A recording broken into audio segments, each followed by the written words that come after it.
오늘 추수감사주일인데요. 우리가 계속 에베소서를 강의하다가 오늘 4절에 보니까 감사하는 말을 하자 그래요. 특별히 우리가 추수감사주일이라서가 아니라 1년 내내 평생 감사하는 성도 될 수 있기를 바랍니다. 범사에 감사하라. 이는 그리스도 예수 안에서 너희를 향한 하나님의 뜻이니라 그랬어요. 하나님의 뜻은 우리가 어떤 상황, 역경, 환난 속에서도 그렇죠? 범사에 감사하는 것이 하나님의 뜻을 이루는 성도의 삶인 줄로 믿습니다.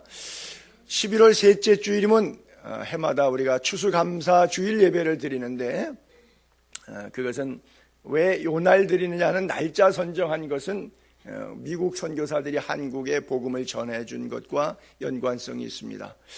아시다시피 영국에 박해가 있을 때 신앙의 자유를 위해서 깨끗하게 맑은 청명한 사람 그래서 그 사람들을 퓨리탄들이라고 그러고 우리가 청교도라고 이렇게 표현하는데 그 사람들이 1621년도에 102명이 신앙의 자유를 향해서 영국 플리마우스에서 대서양을 건너 미국 플리마우스 보스턴 지역입니다. 그쪽에 처음 도착해서 1년 동안 추위와 싸우고 배고픔과 싸우고 또 착한 인디안들이 갖다주는 곡식 파종해서 농사 졌는데 사실 가면서 절반은 죽고 절반은 살아남았거든요. 그런데 그 속에서도 그들이 도착하자마자 예배당 짓고 또 하나 건물 학교처럼 지어서 아이들 성경 공부 가리키고 그리고 세 번째 자기 움막집 짓고 1년 동안 비루하게 남루하게 가난하게 궁핍하게 살다가 그나마 텃밭에서 곡식에서 첫 수확하고 너무 감사해서 하나님께 무릎 꿇고 그 백성들이 기념하기 시작했는데 그것이 유래가 돼서 1863년도에 에브라함 링컨 16대 대통령 시절에 야 이거는 우리나라가 지켜야 될 조선 자손만대로 지켜야 될 절기다. 우리가 퓨리탄들이 이 땅에 왔는데 어떤 상황 속에서 오늘의 아메리카를 이뤘는가. 모든 국민들에게 이 날을 하나님께 감사하는 날로 정하자. 그래서 하나님께 예배하는 Thanksgiving, Thank you, 감사하다는 것을 기님 하나님께 제사로 드리는 Thanksgiving, 추수감사의 절기를 지키기 시작했는데 11월 셋째 주일이 지난 목요일마다 그래서 지금 미국이 아주 큰 절기입니다. 미국은 뭐 성탄절, 부활절 다 있지만 1년 중에 가장 큰 절기가 이 절기예요. 그래서 목요일날 하고는 그 다음날은 또 블랙 프라이데이라 그래갖고 뭐 물건을 100원짜리를 10원에 파는 그런 아주 그냥 세일 파티가 벌어져서 새벽부터 안 그러면 어떤 사람은 그 전날부터 그냥 마켓 앞에 가서 줄 서서 기다리는 장사진을 치는 블랙 프라이데이 뭐 이런 절기도 있는데 한국도 요즘에 들어와서 가끔 이제 흉내 내는 게 있죠. 그런데 1904년도에 기독교가 전래된 이후에 1904년도에 한국에서도 미국의 어떤 전례를 따른다는 것보다 하나님께 감사하는데 우리가 날을 성경에는 수장절을 지키도록 되어 있는데 날짜가 안 나와 있잖아요. 그러니까 미국 선교사들이 자기들이 지키는 그날 우리도 같이 지키자. 이래서 지금까지 11월 셋째 주를 지키게 됐는데 나중에 이제 목사님들이 공부 좀 하고 세계사의 흐름 좀 보더니 의미는 맞는데 날짜 선택은 꼭 우리가 미국식을 따를 필요 없지 않느냐. 그래서 한국식은 추석이니까 음력 8월 15일이 지나는 주일날 추수감사 주일을 지내는 교회들도 많이 있습니다. 그래서 추수감사 주일은 교회력에서 보편적으로 전통적으로 이날 11월 셋째 주일 지내왔지만 또 상당히 많은 부분의 교회들은 추석날 지내기도 하고 추석날이 음력이 또 너무 어떤 때는 빠르다 보니까 추수가 아직 안 될 때예요. 그러니까 시기적으로 한국의 계절에 좀 안 맞는다. 그러다 보니까 뭐 10월 첫째 주쯤 이렇게 임의로 지내는. 그래서 추수감사주일을 어떤 교회는 지냈다고 하는 교회도 있고 아직 안 지낸 교회도 있는데 그래도 아직까지는 더 많은 교회들이 대체적으로 11월 셋째 주일날 추수감사주일을 지내고 있습니다. 그 의미는 수장절의 의미죠. 이스라엘 백성들에게 모세에게 시내산에서 40년 광야길 가운데 하나님께서 율법을 주실 때 세 가지 말씀하셨거든요. 너는 1년에 3번 매년 요 절기를 반복해라. 그래서 무교병의 절기를 지켜라. 그래서 6월절이죠. 왜? 문설주에 피 발라갖고 내가 죽을 건데 안 죽고 pass over 죽음의 사자가 지나갔기 때문에 그게 우리로 말하면 신약적 개념의 부활절이 되겠죠. 그렇죠? 그래서 무교병의 절기, 쓴 나무를 먹는 거예요. 누룩 들어가지 않는 빵을 먹는 거예요.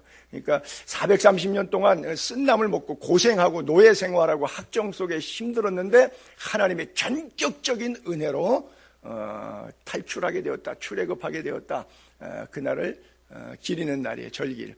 그리고 광야에 와가지고 초막을 치면서 또 77절, 우리가 오순절이라고도 하는데 맥주 감사 절기 때가 됩니다. 그래서 맥주절 또는 77절이라고도 그렇게 표현하죠. 그리고 이제 세 번째가 바로 이 장막절이라고도 하고 수장절이라고도 합니다. 천막을 치고 40년 동안 살았잖아요. 요즘 말로 하면 전기, 상하수도 시설 없이 천막 치고 3박 4일 캠핑이 아니라 40년을 살아보세요. 얼마나 불편해요. 근데 조상들이 그 속에서 만나 매출하게 먹고 하나님이 인도받아서 적과 꿀이는 약속의 땅으로 노예의 애굽 생활에서 나왔는데 다 잊어버렸거든요. 그래서 이 수장절에 1년 동안 하나님이 주신 은혜 곡식 다 모아서 감사하면서 또 들녘에 나가서 천막 치고 자보는 거예요. 그래서 참 우리 조상들 옛날에 고생 많이 했다. 그 고생하는 광야길에서도 하나님께서 은혜로 먹여주셨다. 그래서 우리가 약속의 땅에 도착해서 오늘 이스라엘 우리 민족이 잘 살게 되었다. 감사하자. 이것을 계속해서 지키도록 3500년 전에 하나님이 명령하셨어요. 그 출애굽기 23장 그 부분 잠깐 볼게요. 너는 매년 3번 내게 절기를 지킬지라. 첫 번째는 무교병의 절기 유월절을 지키라. 그달 내가 애굽에서 나왔기 때문이다. 빈손으로 내 앞에 나오지 말지니라. 그래서 우리 절기 때마다 헌금하는데 그 헌금은 주로 구제하는데 썼지요. 그 다음에 두 번째 맥추절 지키라. 수고해서 밭에 뿌린 것 첫 열매를 거둠이라. 우리는 쌀이 주식인데 저쪽은 밀이 주식이죠. 그래서 밀 추수할 때가 바로 맥추절이 되니까 한국으로 말하면 6, 7월경 정도가 되는 때가 바로 맥추절인데 저 때가 바로 이 무교병 6월절로부터 7주가 지나는 주일이 7번 지나요. 77, 49, 그 다음 날이 오순절날 되는 거예요. 성령 강림하고 교회가 시작된 거예요. 그 맥추절하고 시기적으로 맞아떨어지는 거예요. 그 다음에 세 번째가 수장절을 지키라. 추수한 것을 이렇게 모으는 것이죠. 그렇죠? 창고에다가 모아두는 거. 수장절을 지키라. 이는 내가 수고하여 이룬 것을 연말에 밭에서부터 거두어 저장한다. 한 해 동안 주신 은혜 감사하다. 내 모든 남자는 매년 3번씩 주 여호와께 그렇게 지키라 그랬어요. 그래서 절기를 지키는 이유는 되면 그냥 막 살고 오다 보니까 잃어버렸어요.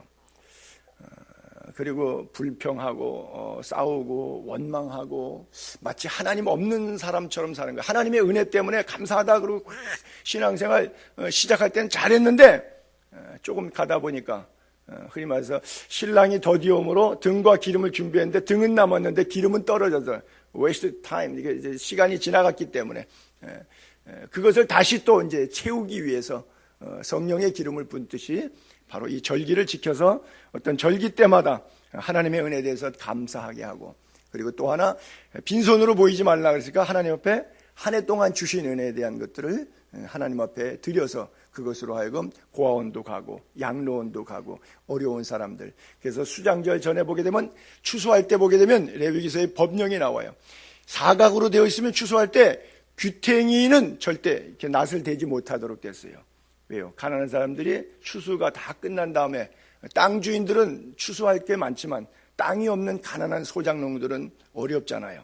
그러니까 그 사람들이 부자들이 땅 지주들이 다 추수하고 나면 자라게 남아요. 그 다음에 추수 탈곡하다 보면 또 이동하다 보면 나달이 막 떨어져 있어요. 그거 절대 줍지 말라 그랬어요. 왜? 또 그 취소해야 될 사람들이 있기 때문에. 하나님께서 그런 절기를 통해서 다시 한번 가난한 자들을 생각하고 내가 애굽 생활 종사를 했던 것처럼 나도 가난한 세월의 시간이 있었다는 것을 다시 추억해서 절대 돈 좀 있다고 권세 좀 있다고 교만하고 까불고 살지 말라고.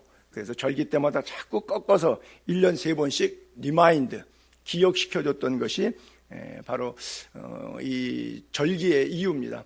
우리 수장절 그림을 화가들이 그렸던 거 한 2장 정도 올릴 텐데, 자, 아주 풍성하다 그럴까요? 볕단을 들고, 그리고 이제 아낙네들이 가는데, 저러다가 떨어진 거는 절대 주우면 안 되는 거예요. 그런데, 떨어진 거 안 주는 게 아니라, 그것은 이제 소극적 의미고, 적극적인 사람들은요, 가면서 슬슬 흘리고 다녀요. 일부러. 그런 멋쟁이들도 있어요. 여러분들도 슬슬 흘리고 다니시기 바랍니다. 싸그리 그냥 모으려고 하지 말고, 가끔, 아이고 놓쳤네 그리고 슬슬 흘리세요. 그러면 하나님께서 그 다음에 수확을 100배나 더하게 하셨더라. 이삭에게 축복하셨던 것처럼 여러분들의 은혜에 따라 30배, 60배, 100배 채워주실 줄로 믿습니다. 왜냐하면 하나님은 정확하신 분이에요. 하나님은 못 속여요. 다음 장면은 여러분들이 좋아하는 장면이고 잘 아시는 장면이죠. 저 뒤에 교회가 잘 안 보이는데 저 뒤에 있는 조그마한 교회, 여자 등 뒤에 있는 게 교회예요. 저 들녘 끝자락에 시골 마을에 교회가 있는데 요즘엔 종 안 치지만 이 안티 기독교 단체들에서 이렇게 국가에다가 뭘 이렇게 넣었어요. 국회에다가 법을 만들었어요. 그래서 옛날엔 종 쳤는데 종 치면 경범죄가 돼요. 왜? 지역 소란죄가 돼요. 그래서 종 못 치게 만들었어요. 안티 기독 단체가 아주 뭐든지 이렇게 이런 일들이 있는데 우리식으로 표현하면 사탄의 방해라고도 볼 수 있는데 어쨌든 그래서 지금은 종을 못 치는데 예전엔 다 종 쳤어요. 그래서 종소리가 땡그락땡그락하니까 밭에 일하다가 삽자루 같은 거 꼽아놓고 두 손 모으고 하나님 이렇게 밭에서 일할 수 있음을 인해서 감사합니다. 좋은 알곡 주셔서 감사합니다. 그리고 어떤 땡스기빙하는 그런 기도를 드리잖아요. 그래 여러분들도 여러분들이 일터에서 직장에서 출근하시면 책상에 앉으셔서 제일 먼저 기도하시고 저 그림을 머릿속에 연상하셔서 저 사람들의 직업은 농부니까 땅에서 현장에서 기도했잖아요. 여러분들도 가정에서 일터에서 학교에서 여러분들이 아침을 열면서 시작하면서 꼭 저렇게 하나님께 종소리가 들리는 이렇게 마음으로 들으시고 그렇게 늘 감사하는 그런 시간을 가지면 좋겠어요. 자, 1절을 올려볼게요. 그러므로 사랑을 받은 자녀같이 너희는 하나님을 본받는 자가 되라. 하나님을 본받는 자가 되라 그랬는데 우리가 지난 주일까지 4장에서 쭉 봤던 몇 절이 있는데 25절부터 쭉 몇 절 볼게요. 거짓을 버리고 참된 것 말해라. 분을 내도 죄는 짓지 말라. 도둑질하지 말고 오히려 수고해서 선한 일 하라. 더러운 말 하지 말고 선한 말 해라. 악독과 노함과 비방은 버리고 서로 친절하고 불쌍히 여기고 서로 용서해 주라 그랬어요. 자, 그래서 이것이 새 사람과 옛 사람을 사도 바울이 정확하게 구분해 갖고 나눴는데 제가 저거를 오전 시간, 오후 시간에 나눴던 것을 다 묶어 가지고 또 차트로 한번 또 볼게요. 자, 지난번에 봤는데 이거를 오전 시간, 오후 시간 걸 다시 묶었어요. 그래서 옛사람, 거짓말하던 사람, 새 사람 참된 말하죠. 분노가 불의의 분노, 감정적인 자기 분노인데 새 사람 된다면은 그런 건 없어요. 의로운 분노, 복음을 위한 십자가의 분노만 남아 있고요. 도둑질하던 사람이 이제 선한 일을 해요. 열심히 수고해서 남을 도와줘요. 남의 걸 사기치고 도둑질하던 사람이 제 손으로 수고해갖고 선한 일을 하고요. 또 입만 열면 참 더러워. 이렇게 애들 버릇이 되면 그런 아이들이 있더라고요. 욕이 안 들어가면 단어 연결이 안 돼서 말을 못 해요. 그래서 그냥 이 말이 안 되는 그런 경우를 보는데 이게 습관이 될 수 있어요. 옛사람. 근데 선한 말, 더러운 말은 이렇게 안 되는 거죠. 할래다가 입에 안 나가는 거죠. 그 다음에 옛사람은 악독, 새 사람은 친절, 노함, 불쌍히 여김, 그 다음에 비방했는데 이제는 용서하는 것으로 그렇게 났대. 자, 여러분 양쪽을 이렇게 비교해 보면서 여러분은 어느 쪽에 더 이렇게 익숙해요? 어느 쪽이 더 편안하십니까? 파란색, 빨간색. 여러분은 무색 무치세요? 중간지대요? 이쪽 갔다가 저쪽 갔다. 이 부분은 이쪽이고 저 부분은 저쪽이에요? 예? 파랑둥이에요? 빨갱이에요? 그래요. 하나님을 본받는 자, 바로 새 사람. 옛사람이 아니라 새 사람이 바로 하나님을 본받는 자예요. 우리가 하나님을 본받는 자가 되라 그랬는데 본받는다는 뜻은 뭐냐면요, 탁본 뜬다고 하는 거예요. 여러분 왜 길거리 가면 풀빵, 붕어빵 사서 잡수시잖아요. 그걸 밀가루 반죽해서 팥 안고 넣어가지고, 근데 쇠판이 있잖아요, 그렇죠? 붕어 형체로 쇠빵. 거기다가 짜 넣으면은 이거는 붕어가 나와요. 근데 풀빵 모양으로 짜놓으면 이 풀빵 나와요. 어디다가 집어넣느냐에 따라서 밀가루하고 상관없이 틀에 의해서 형체가 만들어져요. 그래서 여러분들이 좀 이렇게 표현이 듣기가 뭐하는지, 마귀 틀에 들어가면 여러분들이 이렇게 마귀 형상 나와요. 하나님의 형상의 틀에 들어가면 여러분 안에 하나님의 형상이 나와요. 똑같은 여러분인데 옛사람과 새 사람의 차이. 여러분들이 정말 붕어빵 찍어내듯이 하나님의 형상으로 여러분들이 찍히게 되기를 바랍니다. 인생 살아보니까 여기 나이 연만하신 분들도 많이 있잖아요. 여러분 이제 70년 사셨던 80년 사셨던 이렇게 생애를 이렇게 시간표를 돌아보시면 생각해 보세요. 기쁘고 즐거운 날이 더 많으신 것 같아요. 안 그러면 힘들고 슬프고 불행을 느꼈던 시간들이 더 많을 것 같아요. 아마 연수가 나이가 더 많으신 분들일수록 부정적인 면에 있어서 퍼센테이지가 더 많이 기울어 있지 않을까 생각하고요.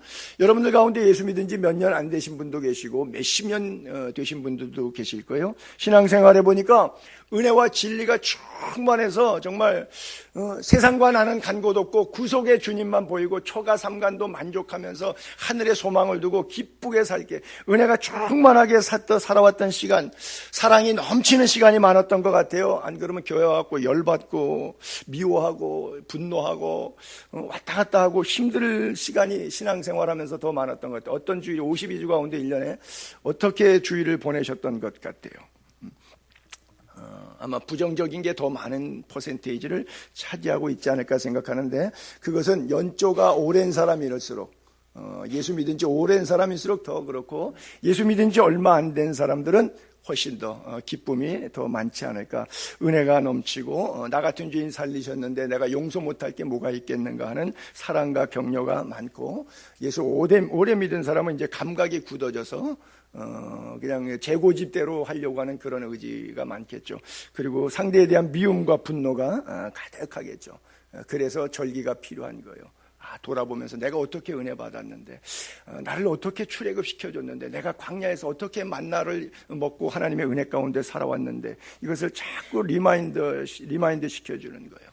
하나님이 왜 우리를 어떤 때는 힘들게 고통 속에서 살게 하시는가? 그것은 힘들 때마다 꼭 그렇게 생각하세요. 고난에 대한 재해석. 하나님께서 내 죄를 씻고 거룩한 성도답게 만들어 가시기 위한 하나님의 특별한 은혜고 섭니다. 이렇게 이해할 수 있게 되기를 바랍니다. 마치 다윗이 느꼈던 것처럼 고난당한 것이 내게 유익이라. 그것 때문에 내가 놓칠 뻔했던 하나님의 말씀 깨닫게 됐다. 그래요. 여러분, 고난당한 것이 내게 유익이라. 고난당한 것이 내게 유익이라. 고난당한 것이 내게 유익이라. 암만 생각해도 고난은 고난이고 힘든 거고 어려운 것이지, 고난이 나를 유익하게 했다. Not easy. 쉽지 않아요. 굉장히 어려워요. 그렇죠? 어려운 고백이죠. 그러나 그 고백을 할 수 있게 되기를 바랍니다. 합력하여 선을 이루어 주시는 하나님의 섭리를 이해할 수 있다면 쉽게 극복할 수 있을 거예요. 하나님이 쓰시는 사람 가운데 고난이 없는 사람은 없어요. 왜냐하면 인간은 죄성이 있기 때문에 그냥 놓으면 죄로 그냥 달려가요. 숨만 쉴만 하면, 먹을 만만 하면, 어려울 때 숨쉬기 어렵고 먹을 거 없고 힘들 때는 쥐야 살려달라 그러는데, 숨 좀 쉬고 먹을 것 좀 있고 여유만 생기면요 전부 사치하고 오락하고 방탕하고 주여가 변해서 나여가 되는 거예요. 할렐루야가 놀렐루야가 되고요, 전부 인생 뒤집어지는 겁니다. 그래서 원망시기 질투에서 다시 감사의 언어로, 감사의 마음으로 변화되는 것, 그것을 위해서 하나님께서 고난도 주시고 연단도 주시는 거예요. 여러분, 직장에서 사장님들이 사원을 뽑을 때 능력이 안 되는 사람을 뽑을까요? 적재적소에 일을 할 만한 사람을 뽑을까요? 일 못할 사람을 뽑을까요? 하나님께서 일을 맡기실 때 어떤 사람을 일을 맡기실까요? 하나님이 쓰시는 사람들, 때때로는 고난이 있지만, 이제 동계올림픽이 평창에서 시작되는데 2월 달에 거기에 보게 되면 요즘에 계속 뭐해요? 예선전 치르는데 본선에 출전권을 따기 위해서 종목별로 막 전 세계적으로 막 난리쳐요. 평소에 국내 랭킹 1위 했어도 그 예선전에 올림픽 출전권 따기 위해서 다시 해갖고서는 거기서 지면 그냥 끝나는 거예요. 옛날에 아테네 왔을 때 이원희가 한판승으로 유도해서 엎어치기로 이겼는데 그 다음 올림픽에 올라갈 때는 세상에 국내 경기에서 지더라고. 세계에서 제일 잘했던 유도 선수가 국내 선수에게 져가지고 출전 못하더라고요. 그래요.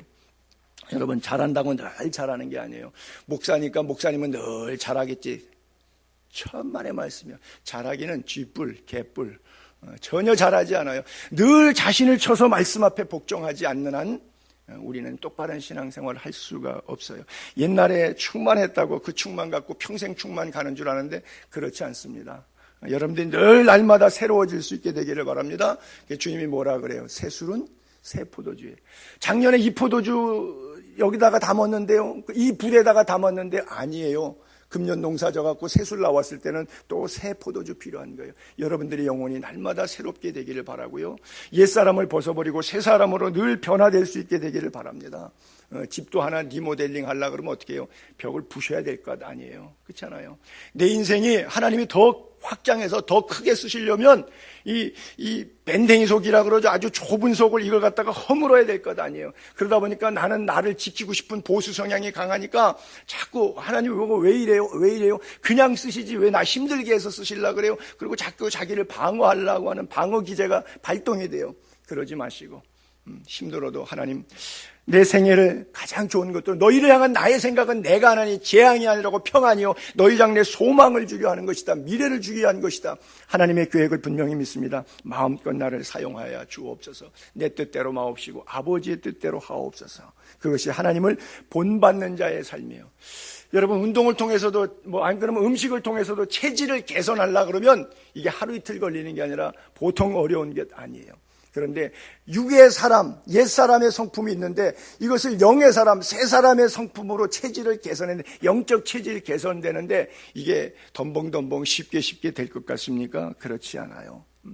여러분 하나님을 본받는다는 것은 무엇을 얘기하는 거예요?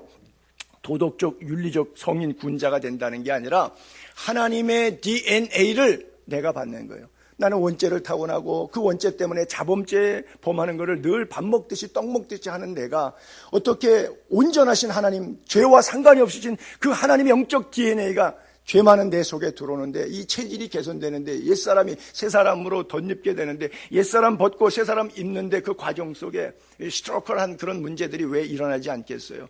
얼마든지 힘든 고통들이 있을 수가 있어요. 그럼에도 불구하고 하나님을 본받는 자의 자리에 나아갈 수 있게 되기를 바랍니다. 우리는 교회 다니면서 늘 착한 사람인가에 대한 문제 때문에 싸우는데 여러분 윤리적으로 도덕적으로 하나님을 본받는 게 아니라 영적으로 하나님과 같이 되는 거예요. 이 시대의 작은 예수가 되는 거예요. 즉 너 착해 안 착해가 아니라 너 누구 아들이야 누구 딸이야 이걸 묻는 거예요. 착한데 마귀 자녀일 수 있어요. 다른 사람들이 볼 때 윤리적으로 도덕적으로 착하다고 평가하지 않는데 하나님의 자녀일 수 있어요. 하나님의 자녀가 된 사람은 안 믿는 사람들이 볼 때도 그들의 언어씀과 시간씀과 돈씀 속에서 하나님의 모습이 형상이 나오기 때문에 그의 착한 행실을 통해서 하나님께 영광되고 예수 믿는 사람들이 많아지는 것은 지극히 automatically 자연적인 현상이에요. 그럼에도 그 과정의 성화에 이르기까지 중생에서 태어나서 인간 구시라는 성화와 영화의 자리까지 나가는데 시간이 필요한데 우여곡절이 있어요. 기저귀도 갈아야 되고 젖도 먹여야 되고 가다가 엎어지기도 하고 넘어지기도 하고 깨지기도 하고 고열로 복통으로 설사하고 애쓰면서 그러면서 성장통을 겪기도 해요. 그 성장통이 있다고 해서 망하는 것이 아니에요. 그것을 통해서 하나님은 하나님의 사람으로 만들어 가시는 거예요. 그래요. 여러분에게 깊이 하나님을 본받는 은혜가 있어지게 되기를 바랍니다. 하나님의 자녀 되기를 바랍니다. 성령의 인치심, 그것을 뭐라 그래요? 양자의 영이라고 그러고 상속자다, 후사다고 그래요. 옛날에 왕이 아들에게 권력을 물려주잖아요. 그런데 아들이 없는 왕들이 있었어요.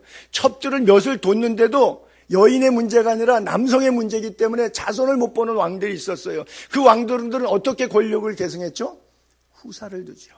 자기 아들은 아니지만 조카를 양자 삼는다든지 안 그러면 재상의 자녀들을 왕자로 삼는다든지 그 왕자 삼으면 그 왕하고는 전혀 권력, 승계, 계열하고는 아무 상관이 없어요.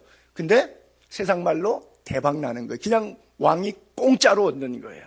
마찬가지예요. 양자예요. 우리가 죄로 죽을 수밖에 없는데 도저히 새하늘과 새 땅에 갈 수 있는 존재가 아닌데 아버지 하나님 예수 그리스도께서 우리를 위하여 십자가에 지심으로 대신 양자의 영을 허락해 주셔서 성령으로 딱 넌 하나님의 자녀 맞아. 천국 백성이야. 도장 딱 찍어서 자격 없지만 택도 아닌 이야기지만 우리를 천국 백성으로 만들어주는 거예요. 그런데 양자 입적해놓고 옛날 상서롭게 살던 평민에 살던 삶으로 그대로 놔둘까요? 아니죠.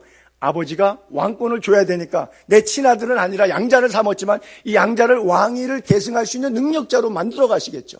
그러면 어떻게 돼요? 천자문도 외워야 될 것이고 명심보감도 외워야 될 것이고 종아리 회체리도 맞아야 될 것이고 여러 가지 훈련들이 있을 거예요. 연단의 과정들이 있을 거예요. 하나님의 사람으로 만들어가기 위해서 거룩한 성도로 만들어가기 위해서 하나님이 쓰시는 그릇으로 깨끗하게 흔히 말해서 설거지하는 경우가 있을 거예요. 그래서 우리 보고 주님은 작은 예수가 되어야 된다라고 말씀하고 있는 거예요. 그게 바로 2절이에요. 어떻게 하면 하나님을 본받는 사람이 되는 것이냐. 2절에 보게 되면 그리스도께서 너희를 사랑하신 것 같이 너희도 사랑 가운데 행하라. 하나님을 본받는 자의 삶은 사랑 가운데 행동하는 거예요. 그는 그리스도의 얘기를 지금 비유를 들고 있는 거예요. 그리스도께서 너희를 사랑한 것 같이 비유한 것처럼 또는 그는 우리를 위하여 자신을 버리사 십자가를 얘기하는 거죠. 향기로운 제물과 희생 제물로 하나님께 드리셨다. 지금 예수 그리스도의 십자가의 희생과 번제를 통해서 비유해서 내가 예수님이 그렇게 사랑한 것처럼 너희끼리도 서로 그렇게 사랑하는 것이 바로 하나님을 본받는 길이다. 그렇게 말씀하고 있는 거예요. God is love. 하나님은 사랑이라고 하는 단어. 요한 1서 4장에 나오는 단어인데 우리가 글자로도 봐요. 표호로도 봐요. 설교로도 들어요. 어떤 교회 가게 되면 교회 담벼락에 써있고 강대상에 장식으로도 써있고 God is love라고 수없이 많이 써있어요. 그것은 장식용 글자일 뿐입니까? 안 그러면 우리들의 삶에 정말 필요한 부분입니까? 성경이 말하는 사랑과 우리가 이해하는 사랑의 개념이 다를 수가 있을 거예요. 마태복음 5장 43절을 올려볼게요. 새 계명을 또 내 이웃을 사랑하고 내 원수를 미워하라 하였다는 것을 너희가 들었으나 나는 너희에게 이르노니 원수를 사랑하며 너희를 핍박하는 자를 위하여 기도하라. 이같이 한즉 하늘에 계신 너희 아버지의 아들이 되리니 이는 하나님이 그 햇볕을 악인과 선인에게도 비춰주고요 비 오는 날 의로운 자와 불의한 자에게 함께 오고 있다는 것이에요. 이웃을 사랑하고 원수 미워하라고 했지만 이제 원수를 사랑해라.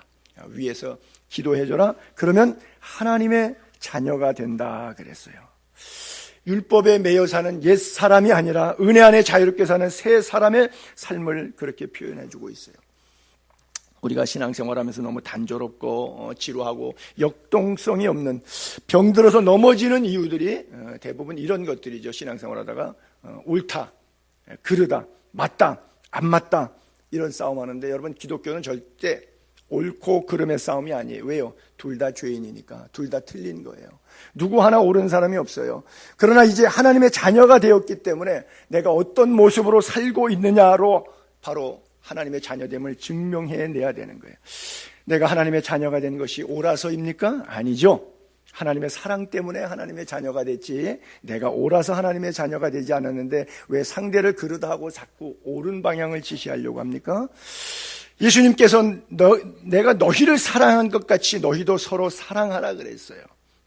같은 맥락에서 마태복음 5장 46절부터 너희가 너희를 사랑하는 자를 끼리끼리 유유상종이라 그러죠. 이런 거를 무슨 상이 있으리요 세리도 이같이 아니하느냐? 너희가 너희 형제만 무난하면 남보다 더하는 것이 뭐냐? 이방인들도 이렇게 한다. 그러므로 하늘에 계신 너희 아버지의 온전하심과 같이 너희도 온전하라 그래요. 자, 이 온전이 굉장히 어려운 온전이네요. 인간적인 차원의 사랑이 아니라 신적인 완전한 사랑을 요구하고 있어요. 그래서 하나님께서 그는 우리를 위하여 자신을 버리사 향기로운 제물과 희생 제물로 하나님께 드렸기 때문에 그 십자가에 우리를 향한 사랑처럼 우리 형제와 자매 사이에도 그런 사랑으로 사랑하는 것이 하나님을 본받는 자의 모습이다. 그렇게 말하고 있어요. 향기로운 제물. 여러분, 예수 그리스도의 십자가가 향기로운 제물입니다. 여러분들을 위해서 쏟은, 우리를 위해 쏟은 향기로운 제물이에요. 하나님께서 그 향기로운 제물을 기뻐하세요. 노아가 홍수 이후에 뚜껑 열고 나와서 하나님이 열어주셨죠. 하나님이 닫아주셨고, 그리고서는 제일 먼저 제사를 드렸어요. 그때 이런 표현을 쓰고 있어요. 창세기 8장 22절에 노아가 여호와께 제단 쌓고 모든 정결한 짐승, 그 정결한 짐승 중에서 제물 취해서 번제로 제단에 드렸더니 여호와께서 그 향기를 받으시고, 그래요. 요한계시록에도 보게 되면 그 향기는 성도들의 기도의 향연으로 이렇게 표현되고 있는데요. 또 9장 1절로 넘어가서 계속 이어서 같은 표현인데, 하나님이 노아와 그 아들들에게 복을 주시며 그들에게 이르시되 생육하고 번성 땅에 충만하라. 땅의 모든 짐승, 공중의 새, 땅에 기는 모든 것, 바다의 모든 물고기 너희 두려워하며 너희를 무서워하리니 이것들은 너희의 손에 붙였습니다. 모든 산동물은 너희의 먹을 것이 될지라. 채소같이 내가 이것을 너희에게 주노라. 에덴 동산에서는 채식만 주었어요. 그런데 노아 홍수 이후에 약 850년 세월이 더 지난 다음에 노아 홍수 이후에는 사람에게 육식도, 그래서 우리가 소고기, 돼지고기 먹는 것도 바로 이 노아 홍수 이후이고요. 이전까지는 우리는 씨 맺는 채소, 과목, 과일 이런 것들만 먹었어요. 그리고 짐승들에게 타락하기 전에 짐승과 대화했지만 짐승들이 인간을 해치는 경우가 있어요. 멧돼지가 사람 들이받고 사자가 사람 핥혀 잡아먹고 곰이 사람을 핥혀 찢고 그럴 수가 있죠. 그런데 원초적으로는 하나님의 말씀에는요, 짐승과 사람이 광야에서 맞닥뜨리면 짐승이 사람 보고 놀래서 도망가게 되어 있어요. 이것이 하나님께서 근본적으로 인간을 만드시며 정복하고 다스릴 수 있는 축복을 주셨는데, 뭐가 깨졌는지, 하나님과의 인간과의 관계에서 죄로 말미암아 타락하고 부패해서 이 하나님이 말씀하신 우주의 자연 질서가 훼손됐어요. 그래서 사람이 짐승의 밥이 되는 경우가 있어요. 아니, 물속에서 수영해도 상어가 사람 못 물게 되어 있습니다. 하나님은 그렇게 창조하셨어요. 그런데 인간이 타락한 이후에는 인간이 오히려 먹이가 돼요. 짐승을 사람이 먹는 건데 짐승이 사람을 먹어요. 사람이 짐승을 먹어야 되는데 이상한 역구조의 어떤 타락, 부패의 어떤 결과물들이 그런 현상으로도 나타나게 된 것이죠. 빌립보서 4장 16절에 볼게요. 사도 바울에게도 마찬가지 이런 표현이 있는데요.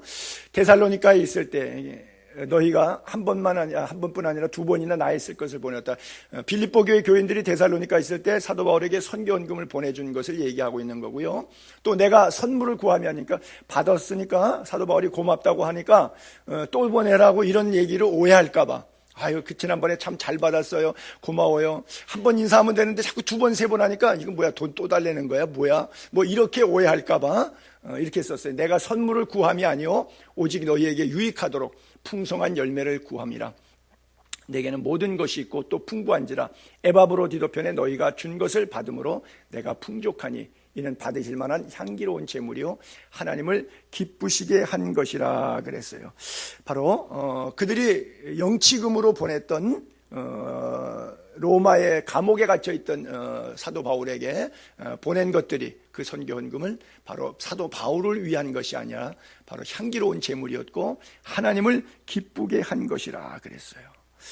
그래요. 자, 3절과 4절 오늘 본문 또 계속 이어갈게요. 자, 그래서 하나님을 본받는 자가 되기 위해서 하지 말아야 될 부분들과 행해야 될 부분들을 언어로 이렇게 표현했어요. 자, 언어와 행동 가운데 음행, 온갖 더러운 것, 탐욕, 세 가지, 너희 중에서 이름도 거명하지 말라는, 성도들에게 마땅한 바니라. 누추한 말, 어리석은 말, 희롱의 말, 이것도 마땅하지 않다. 오히려 감사하는 말하라. 저 초록색으로 마땅하다. 어떤 경우는 마땅하다. 이름조차 부르지 말라. 이건 성도에게 마땅한 바냐. 즉 음행, 온갖 더러운 것, 탐욕, 이런 것들을 입에다가 올리지 않는 거, 이거 성도가 마땅히 그렇게 해야 될 것이고, 반대로 마땅히 해서는 안 될 것, 누추한 말 하는 거 안 되고, 어리석은 말 하는 거 안 되고, 희롱의 말 하는 것 마땅히 하면 안 되는 것이다. 그리고 결론적으로 가서 좋은 말 해라, 은혜로운 말 해라, 감사하는 말을 해라, 그렇게 써 있어요. 모쪼록 우리가 이 추수감사절을 통해서 감사하는 언어로 우리의 입술이, 권세가 예수의 이름으로 달라질 수 있게 되기를 바랍니다. 현대사회는 뭐 TLB를 봐도 그렇고요, 영화를 봐도 그렇고, 뭐 어디 가서 무엇을 봐도 그렇고, 미술이나 음악에서도 온갖 음란하고 폭력을 조장하고 있어요. 그래서 하나님께서 로마서 12장 1절에 그렇게 말씀하시죠. 너희는 이 세대를 본받지 말고 하나님의 선하시고 기뻐하시고 인자하신 뜻이 무엇인지 분별하도록 하라.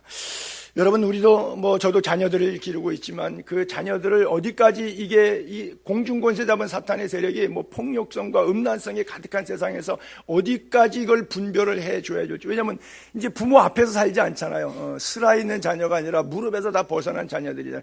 그들이 스스로 세상을 이겨야 되겠는데 세상을 이길 힘이 없잖아요. 사춘기 때 집에서 부모한테는 예 알았어요 그랬는데 그 말대로 합니까? 나가서는 부모가 하지 말라는 것하고 하라는 건 안 하고 전부 다 반대로 하지 않습니까? 청개구리처럼. 그것을 일명 우리가 사춘기라고 그러는데 그것을 어떻게 막아줄 길이 없어요. 이 세상은 다 악하기 때문에. 그래서 영적 예배 사한 제사로 너희가 이 세대가 얼마나 악한지를 깨닫고 이 세대에 제발 본받지 말고 하나님의 뜻이 무엇인지 분별하라 그랬어요. 여기서 성경에 말하는 음행, 결혼하지 않은 사람들 사이에서 이루어지는 모든 성적인 행위들을 성경은 음행이라고 정죄하고 있어요. 그런데 사실 저 음행을 피할 인간이 뭐 현대도 마찬가지겠지만 저 성경이 2000년 쓰여질 당시에는 상당히 어려운 이야기입니다. 뭐 고린도 지역의 교인들까지도 거기에 다 죄악에 노출되어 있었는데요. 고대 사회는 뭐예요? 노예 사회잖아요. 인신매매하잖아요.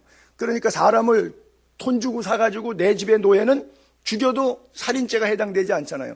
죽여도 살인죄 되지 않는 그 여자를 남자 주인이 가지고 논다고 해서 그게 무슨 죄가 될 수 있겠어요? 아무도 그것을 죄라고 하는 사람이 없는 세대 가운데 그것을 죄라고 지적하니까 그러면 우리 예수 못 믿지, 이렇게 되는 거예요.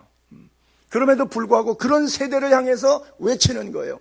음행하지 말라고요. 온갖 더러운 것, 탐욕, 이름조차 꺼내 올리지 말라 그래요. 노예제도 인신매매하는 상황 속에서 잊기 어려운 그런 부탁을 해요. 요즘에는 그래도 교회에서 목사가 저 정도 부탁은 할 수 있는데 이 글을 쓸 2000년 전에는 이런 부탁하기 어려운 시절이에요. 이런 말씀, 양육 강식의 그런 피라미드 구조를 갖고 있는 사회이기 때문에 우리가 생각하는 21세기의 죄의 구조와 죄에 대한 인식과 2000년 전에는 다른 거예요. 여러분, 지금도 그래요. 어떤 거예요? 모슬렘에 가게 되면 합법적으로 부인이 넷이 있어도 괜찮아요. 한국 같으면 큰일 나죠. 일부 다처가 인정되고 있잖아요. 근데 왜 지구상에 일처 다부 제도는 안 하는지 모르겠어요. 그렇죠? 한 여자가 돈이 많아갖고 남자 넷이 거느리고 살면 좋을 텐데 너는 돈 벌어와라, 너는 밭 갈아라, 너는 부엌일 해라. 그래서는 일처 다부제 하면 좋을 것 같은데, 그렇죠? 일부 다처나 일처 다부나 다 안 되는 거죠. 여러분, 뭐 성경에도 솔로몬이 부인이 1000명이나 있었다. 뭐 결국 하나님이 말년에 가면 그가 하나님을 공경하지 않고 하나님을 회방하는 솔로몬 성전이 우상으로 가득 차게 되죠. 오늘 성경 본문에 나온 이 에페소서, 이 에베소에도 마찬가지. 크다 에페소의 아데미오 신은 뭐예요? 다산의 신이잖아요. 이게 8개의 유방이 3줄로 38이 24, 24개의 유방을 갖고 있었던 신이 바로 이 아데미 신 아닙니까? 다산의 신. 이게 다 뭐예요? 다산이 갖고 있는 것, 아름다운 표현 같지만 결국 그 속에 성적 방탕이 일상화되는, 죄를 죄로 보지 않는 그런 모습들이죠. 그래서 우리가 2년 전에도 성지순례 에페소에 갔다 왔지만 유적지에 가게 되면 공중 목욕탕도 있고 거기에 집창촌도 있고 그렇죠.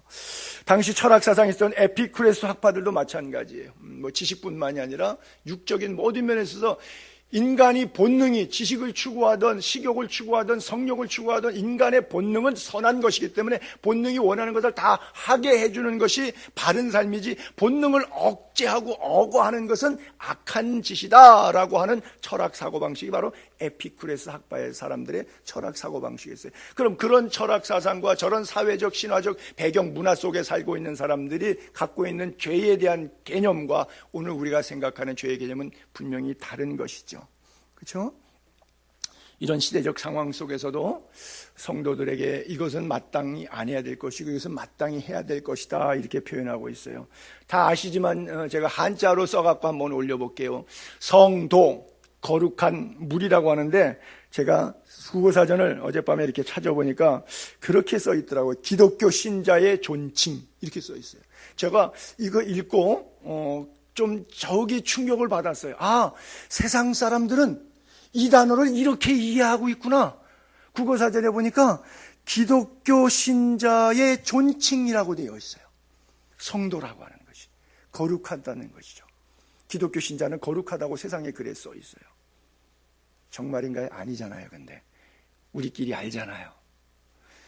모르는 표정으로 그렇게 담담하게 올려다보십니까? 그래요. 응? 세상은 성도를 그렇게 세인트라고 말하고 있어요. 그래서 사도 바울이 성도에게는 이게 마땅하다, 성도에게는 이게 마땅하지 않다 그래요. 그래서 우리가 말하는 것, 행동하는 것, 마음 생각하는 것, 마음 쓰는 것, 그 다음에 생각사자죠. 언행심사, 말하고 행동하고 마음 쓰고 머릿속에 생각하는 것, 이것이 성도여야 한다고 하는 거예요. 그래서 악한 것들은 이름조차 부르지 말아야 된다는 것이고, 데살로니가서 5장 22절에 보면 악은 그 모양이라도 버려라 그렇게 써 있어요. 왜 성경이 그렇게 음행에 관해서 금하고 있는지 고린도 교회 교인들에게 사도 바울이 편지를 쓸 때 이런 설명을 하고 있어요. 고린도전서 6장 13절을 볼게요. 몸이라고 하는 것은 자고로 음란을 위해서 있는 게 아니야. 하도 몸이 음란하니까 몸을 음란을 위해서 있지 않고 오직 주님을 위해서 몸을 지으시니가 주님인데, 주님이 하나님의 영광 위해서 몸을 쓰라 그랬지 음란을 위해서 몸 쓰라고 만든 게 아니야. 주는 몸을 위하여 계시느니라. 너희 몸이 그리스도의 지체인 줄을 알지 못하느냐? 내가 그리스도의 지체를 가지고 창녀의 지체를 만들겠느냐? 결코 그럴 수 없느니라. 창녀와 합하는 자는 그와 한 몸인 줄을 알지 못하느냐? 일렀을 때 둘이 한 육체가 된다 하셨나니 주와 합하는 자는 한 영이라고 하는 거예요. 그래서 주님과의 연합, 십자가와의 연합, 부활과의 연합, 주님과의 연합을 빗대어서 말씀하고 있는데, 창기와 몸 썩는 것과 연결해갖고 그렇게까지 몸이 어떻게 연합되어야 되고 누구와 연합되어야 되는가를 극명하게 대조적으로 설명하고 있어요. 참 이런 구절을 읽다가 보면 뭐와 동일시되고 있는가 하는 면들을 우리가 좀 고민하지 않을 수 없어요. 계속해서 18절부터 쭉 이어서 나가면 음행을 피하라. 사람이 범하는 죄마다 몸 밖에 있지만 음행하는 자는 자기 몸에다가 죄를 범하는 거다. 너희 몸은 너희가 하나님께로 받은 바 너희 가운데 계신 성령의 성전이다. 그걸 알지 못하느냐? 너희는 너희 자신의 것이 아니라 예수 그리스도의 피값으로 산 것이 되었기 때문에 예수님이 폐의한 거예요. 거룩하도록. 그런즉 너희 몸으로 음란하지 말고 하나님께 영광을 돌려라 그랬어요. 자, 마지막 4절 한 번만 더 볼게요. 그래서 마지막 감사하는 말을 해야 되는데, 누추한 말, 어리석은 말, 희롱의 말, 이런 것은 마땅치 않다. 이런 거 하지 말라. 누추한 말, 어리석은 말, 희롱의 말 하지 말고 감사하는 말을 하라 그래요. 세 가지 하지 말라. Do not. 그 다음에 한 가지 하라. Do it. 그래요. 말 한마디가 천냥빚을 갚는다고 그러죠. 한국 속담에 참 우리가 많이 쓰는 단어인데, 내가 우리 교육자들하고 같이 이렇게 지내보고 회의도 해보고 이렇게 여러 가지 이렇게 대화해보면 우리 윤홍찬 목사님이 참 이게 말이 이렇게 유순해요. 제가 윤홍찬 목사님을 존경하고 배우는 것 가운데 그거 하나요. 저는 말이 조금 이렇게 거친 편인데 우리 윤 목사님이 말이 굉장히 이렇게 부드러운 혀예요. 나는 그 입술에 할례를 좀 받아야 될 필요가 있죠. 본문은 그런 표현이 있어요. 거기 세 가지와 한 가지로 나눠졌는데 이 세 가지는 뭐예요? 죽이는 말이에요. 그렇죠? 한 가지는 뭐예요? 살리는 말이에요. 누추한 말, 부끄럽고 수치스러운 말이죠. 아주 비열하고 저속한 음담패설, 이런 건 누추한 말들이에요. 어리석은 말은 뭐예요? 바보 같은 말이죠. 지적 능력이 약하다는 것이 아니라 하나님을 부인하는 사람들의 말을 바로 이런 거예요. 시편 14편 1절에 그런 표현이 있죠. 어리석은 자는 마음에 이르기를 하나님이 없다 하는 거예요. 이 바보 같은 말이에요. 하나님이 천지를 창조하시고 자기를 지었는데, 여러분 믿는지 안 믿는지 그냥 내가 선포할게요. 하나님이 여러분을 줬는데 내가 하나님 없다 그러는 거예요. 자, 이걸 줄여갖고 이렇게 할게요. 아버지가 나를 나게 만들었는데 내가 아버지가 낳았다는 증거를 할 길이 없어. 보질 않았기 때문에. 난 눈으로 확인 안 하고서 난 안 믿어. 나는 뭔가 눈으로 봐야지만 믿는 사람이거든. 그러니까 당신이 내 아버지라는 것이 난 믿을 수가 없어. 아버지 없다. 난 아버지 없이 혼자 났다. 천생 전하 유아 독존 7걸음 툭툭툭 뛰고 나온 사람이 누구죠? 부처님. 불교에 가보셨어야 알지. 그래요. 하나님이 없다. 어리석은 자는 그 마음에 이르기를 하나님이 없다. 이게 다 어리석은 말들이에요. 또 세 번째는 실용의 말이라 그랬죠. 추잡하고 저열한 뜻으로 이렇게 변질시키기 위해서 농담하는 것들이죠. 좀 심한 말로 시궁창 폐수와 같은 말, 이런 걸 실용의 말이라 그래요. 고라자손이 회개하고 다시 하나님 말씀대로 살도록 이렇게 신앙 안에 들어왔어요. 여러분, 예를 들어서 어떤 사람이 죄져서 교회 밖에 나가서 시큰 죄짓다가 다시 돌아와서 하나님 앞에 잘못됐다 그러고 신앙생활 열심히 해보려고 그러는데 먼저 교인들이 팔짱 끼고 앉아갖고 인정 안 해주는 것, 그때 얼마나 힘들까요? 지금 고라자손이 시편을 썼는데 바로 그런 부분을 이렇게 썼어요. 시편 42편을 볼게요. 시편 42편. 사람들이 종일 내게 하는 말, 비방이죠. 내 하나님이 어디 있느냐? 우리가 예수 믿는데 사업도 안 되고 질병도 걸리고 문제에 봉착하게 되면 하나님인데 왜 안 도와줘? 예수 믿는데 고작 그게 왜 그 꼬라지야? 이런 욕, 비난 먹는 거 굉장히 이런 것도 두려워하고 그러죠. 사람들이 종일 내게 하는 말이 내 하나님이 어디 있냐? 하나님인데 왜 그 꼬라지야? 이런다는 말이죠. 그러니까 그 얘기 들으니까 속이 상해갖고 내 눈물이 주야로 내 음식이 되었도다 그랬어요. 음식이 뭐예요? 밥 먹는 힘을 얻는 기쁨인데 완전히 좌절이죠. 눈물이 음식이 됐다고요.